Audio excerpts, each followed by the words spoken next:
আসসালামু আলাইকুম। একজন তাজা তরুণ রংপুরে আমাকে বলল, ফুটফুটে একটা ছেলে, স্যার আমি সারা জীবন ক্রিকেট খেলতে চেয়েছিলাম, ক্রিকেটার হব। এখন দেখেন আমার পাটা কেটে ফেলেছে।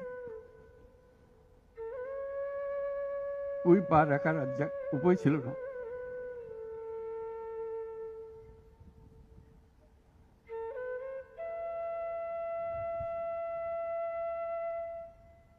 সে আমাকে জিজ্ঞেস করে, স্যার আমি ক্রিকেট খেলবো কি করে?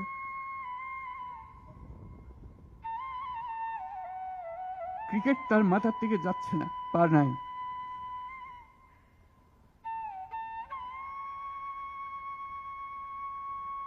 যতবার দেখি ততবার মনের সামনে প্রশ্ন জাগে। এটাই আমরা বাংলাদেশ বানিয়েছিলাম, যেতগুলো তাজা প্রাণ তাদেরকে ছেড়ে চলে যেতে হয়েছে।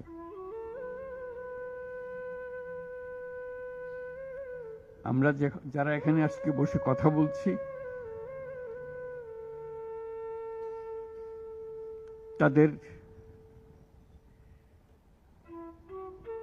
একমাত্র দায়িত্ব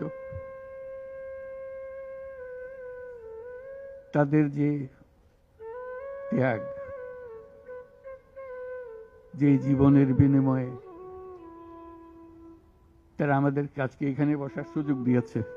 তারা না গেলে আমরা আজকে এখানে বসতে পারতাম না। সবাই আমরা যারা সরকারের মধ্যে বসছি, তোমরা যারা আজকে শান্ত মনে এখানে কথা শুনতে এসছো, কেউ এই ভূমিকে আসতে পারতাম না।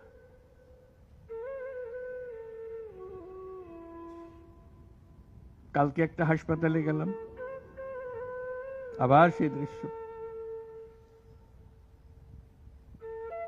কচি কচি প্রাণ, মাথার খুলি উড়ে গেছে, মাথার অর্ধেক নাই, গুলি মাথার ভেতরে রয়ে গেছে।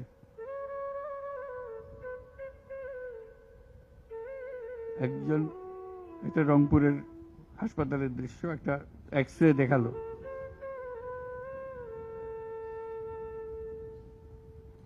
মানে দাগ, অসংখ্য ছোট ছোট ছোট ফুটে করা ছবি। আমি বুঝতে পারতেছিলাম এটা কি দেখাচ্ছে আমাকে।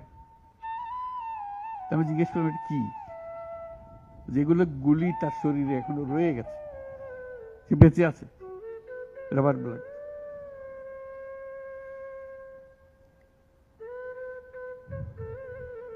যতবার দেখি, যতবার শুনি,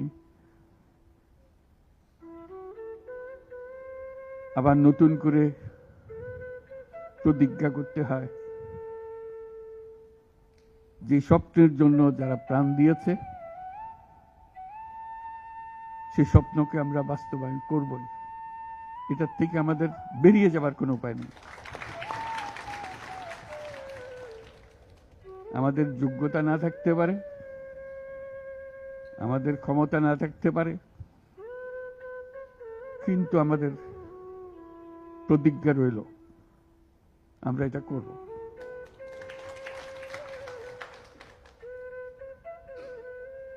আমি খালি দেখি এই যে ছবিগুলো, আমি তাদের সাক্ষাতে ছবি বলতে যে দৃশ্য দেখলাম, এটা তো সবাই দেখছে না। যারা হাসপাতালে আসছে তারা দেখছে, প্রতিদিনের ঘটনা, একবারের ছবি না। মানুষকে এটা তো জানাতে হবে, বোঝাতে হবে যে কি এর পেছনে কি ছিল। মানুষ এমনিতেই তোমাদের পেছনে অত্যন্ত উৎসাহ সহকারে যোগ দিয়েছে, এটা কোনো তাকে কেউ স্লোগান দিয়ে, কেউ হাত বুলিয়ে বলেছে এই কথা না, কারণ তার মনের সঙ্গে তোমার মনের একেবারে সোজাসুজি মিলে গেছে। দেশের মানুষ যা চায় সে কথাটা তোমরা স্পষ্টভাবে বলেছ, তোমরা প্রাণ দিয়ে বলেছ। তোমাদের যে সম্বল ছিল সেটা একমাত্র সম্বল ছিল তোমাদের সাহস, তোমাদের শরীর। এইটাই তো একমাত্র জিনিস আমরা দিয়ে দিতে পারি। কিন্তু আমরা যে লক্ষ্যে পৌঁছতে চাই সে লক্ষ্যে আমরা পৌঁছবো, এটাই ছিল তোমাদের প্রতিজ্ঞা। সেজন্যই ওরা তোমাদের কাবু করতে পারে না। এই সাহস যেন তোমাদের স্থায়ী থাকে, এটা কোনো কালে কোনো কারণে যেন এটা থেকে কমতি না হয়। এর আগামীতে যাত্রা দূর হোক, এটা সহজ কাজ না। এই যে বারে বারে আমরা বলছি, তোমরা বলছো এত বছরের জঞ্জাল, যে আমাদের পায়ে এত বছরের শৃঙ্খলা পুড়িয়ে দেওয়া হয়েছে, শৃঙ্খল পুড়িয়ে দেওয়া হয়েছে। সেই মাথার ভেতরে যে শৃঙ্খল বেঁধে দিয়েছে, কাজের মধ্যে যে শৃঙ্খল বেঁধে দিয়েছে, সেগুলো সব কটা থেকে আমাদের মুক্ত হতে হবে। তাহলে আমরা একটা নতুন জাতি হিসেবে জন্ম লাভ করব। তোমরা এই সাহস দেখাবার আগে আমরা একটা দুঃস্বপ্নের মধ্যে ছিলাম,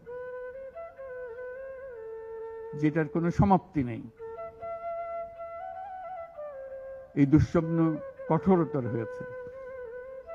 আমরা একে একে সব হারিয়ে ফেলেছি, দেখতেছি সব যাচ্ছে, কিন্তু টুক করে শব্দ করার সাহস আমাদের হচ্ছিল না। সবাই মেনে নিচ্ছিল যে যেভাবে হোক কোন রকমের সামাল দিয়ে চলা, যতটুকু না হলে নয় সেটুকু করে দেওয়া, তবু জীবনটা কাটিয়ে দেওয়া। এটাকে উল্টে দেওয়ার কথা কেউ চিন্তা করেনি। এটাই ছিল আমাদের দুঃস্বপ্ন। আমাদের হাত পা ছিল অবশ। এই দীর্ঘ 16 বছরের দুঃস্বপ্নের মাঝখান দিয়ে হঠাৎ করে তোমরা আওয়াজ তুললে, না আমরা জেগে উঠবো, এই দুঃস্বপ্নের ভেতরে থাকবো না।